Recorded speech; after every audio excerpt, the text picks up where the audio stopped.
Should I get married or not?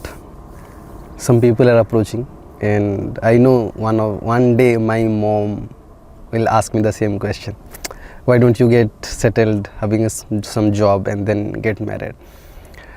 Yesterday only I was listening to some song, and suddenly I got emotional about it, and suddenly a kind of conversation, imaginary conversation that started me with my mom about why are not you getting married or something. And a day before yesterday only I was talking to my father, and he was talking about when you are coming back, because somewhere they do not want me to take brahmacharyas or something. They do not see me becoming something like that, or they cannot even imagine so far that I could become something like that.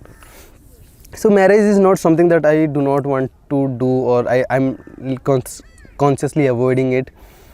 I'm okay with whatever life gives me, but when I'm thinking about marriage, only thing that I'm getting scared about is that whoever I have met so far in my life, most of the people were very self-centric, and there was one time when I was self-centric as well, so I cannot judge them based on that. So it's okay, it's fine, because that's how society is designing people to become self-centric, think about yourself, love yourself, do that, this, that. But mostly because of this, people cannot see what is happening around them, and mostly they are just thinking about themselves only. So so far how I became, it is mostly about others. So right now, if you ask me what makes you more happy, taking or giving, then I would say giving. Recently, only 1 to 2 days before, there was one sweet in Big Shawal, and I did not eat that sweet because the akka who sit next to me in office, she likes eating sweet. So I thought, let's give it to her, because I did not feel like eating that day. So I brought that sweet laddu and I gave it to her, and she denied eating it. She does like it, but she gave it to me back,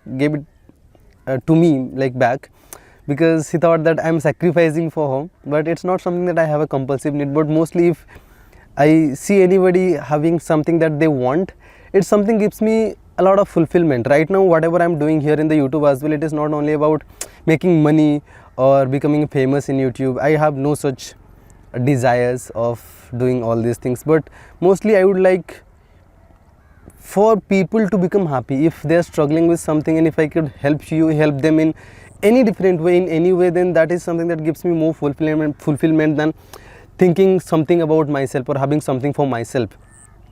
So everything that I'm doing, mostly it is about other people. So if I get married, then all I would be doing is fulfilling someone's desires. It's not about, again, societal desire, it's about someone's personal desires.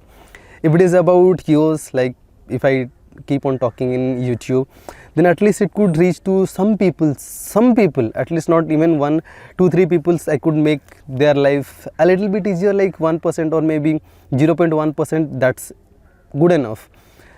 If I'm putting effort, then 0.1% is good enough for someone. But if I just put efforts for only one person rest of my life, then there is no point in that.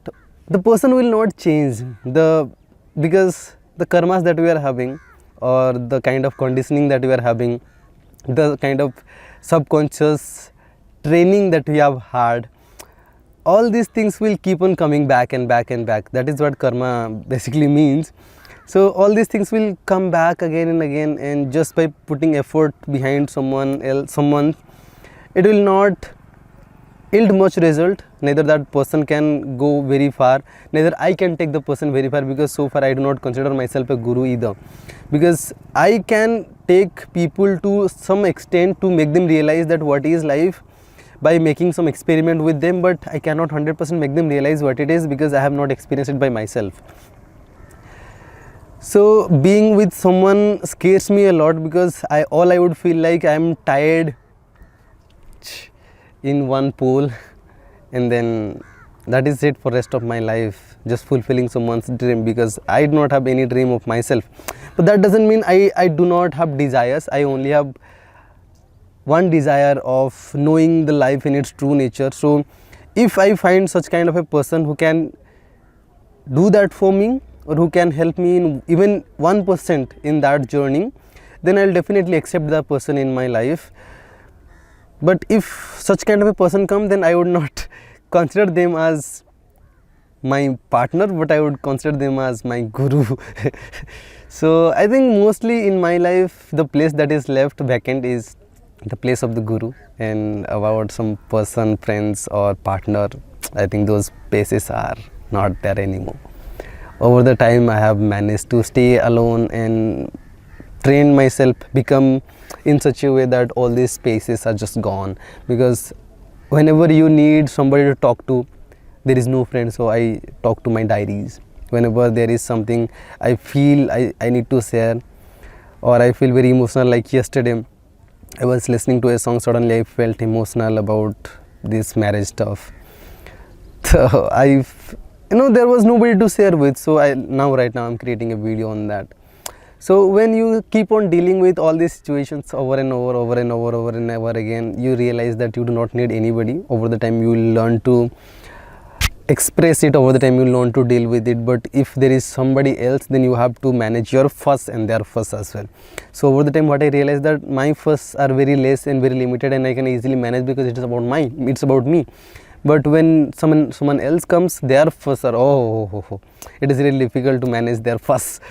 So why to manage somebody else's fuss? If it is possible, then give something to them, some tools, or make them realize what is happening with them. Because I have given sufficient amount of time about like myself, looking within myself to see that when something goes wrong and what are the symptoms of what is going wrong within. So all these things I can share with some people to help them with. But if I just sit with someone and try to change them, then it is not going to happen, because change is not something that is very easy. Otherwise Sadhguru would have done it long ago. So people are going to remain same as they are, but some people will be willing to transform, and those people will be, and somehow in somewhere I could help those people, and that is it about everything. I mean, that is all I can do for someone. So I mean, there is no conclusion to this video. But that is what I was feeling yesterday, and I do not like to share all these things very openly, but I do not know why I made this video. But anyway, thank you so much for watching. I'll see you in the next video. Bye for now.